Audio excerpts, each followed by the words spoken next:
It was 2 a.m. when my twin sister, Clara, showed up on my doorstep. It wasn't the hour that made my blood run cold. It was the dark map of bruises on her throat, and the empty look in the eyes that were supposed to be identical to mine. Her husband, Mark, had turned my other half into a ghost. She thought she'd escaped, but I knew him. I knew what kind of monster he was. He would never let her go. So we made a decision.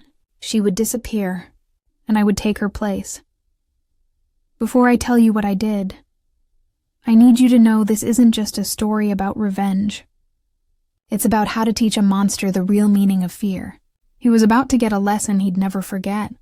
It's a heavy story, I know, and it helps to know I'm not just talking into the void. So let me know in the comments where you're listening from. It's comforting to know we're in this together. I can still hear her key fumbling in the lock, a weak, scratching sound like a mouse at the door.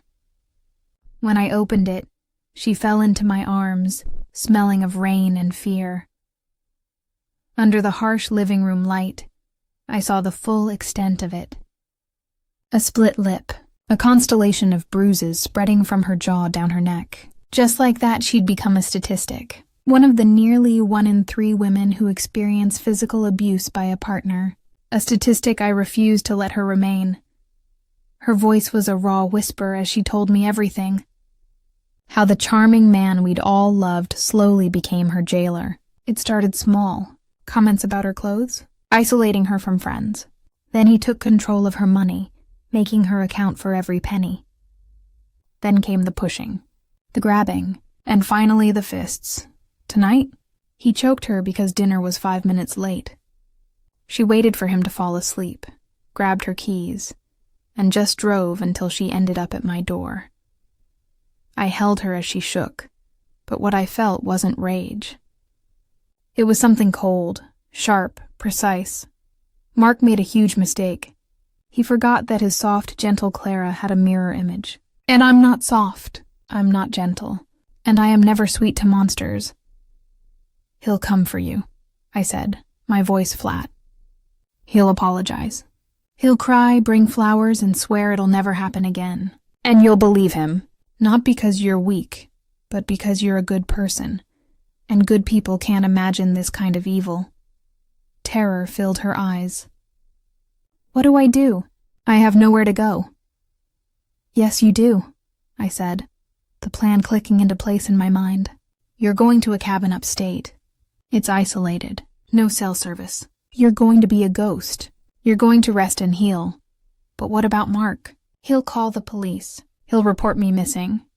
I gave her a small, cold smile. No, he won't. Because you won't be missing. I walked over to the full-length mirror in the hall. Same eyes, same hair, same birthmark just below the collarbone. He'll see you every day. He'll talk to you. He'll sleep right next to you. He just won't know it's not you.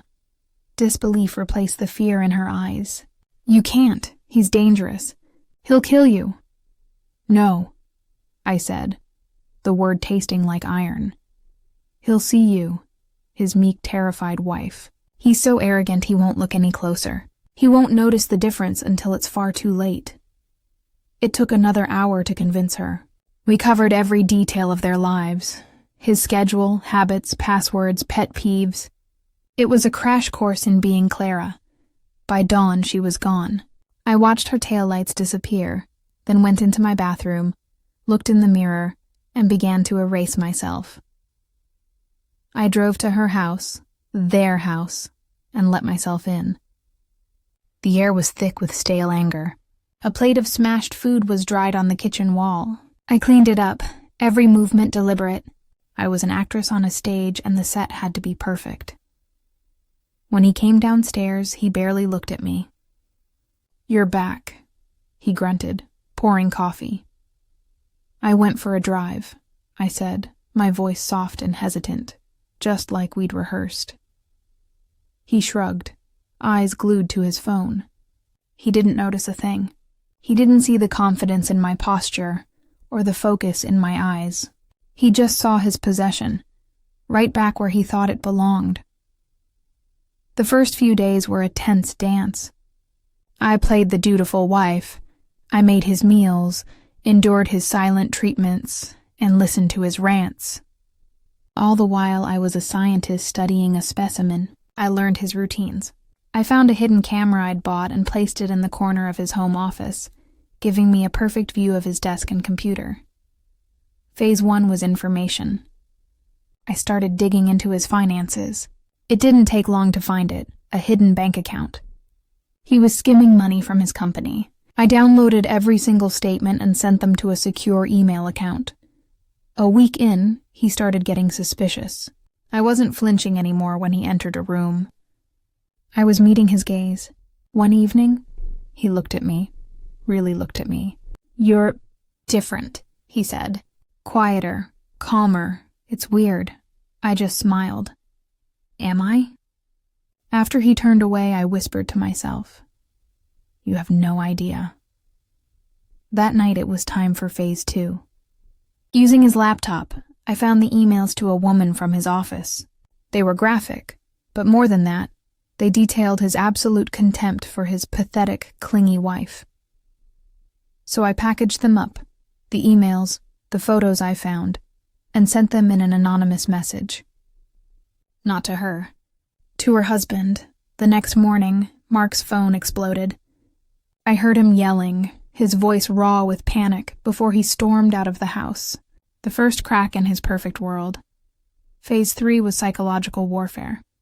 I started small, moving his car keys, shuffling important files on his desk.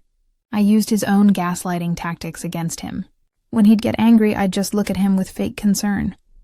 "Mark, are you okay? You seem so forgetful lately. You put the keys on the counter yourself, remember?" Watching his mind try to piece together a reality I was actively dismantling was exhilarating. He started to unravel, fast. His partners were questioning him about missing funds. His mistress's husband made a scene at his office. He was coming home late, paranoid, stinking of liquor. The control was slipping and he knew it.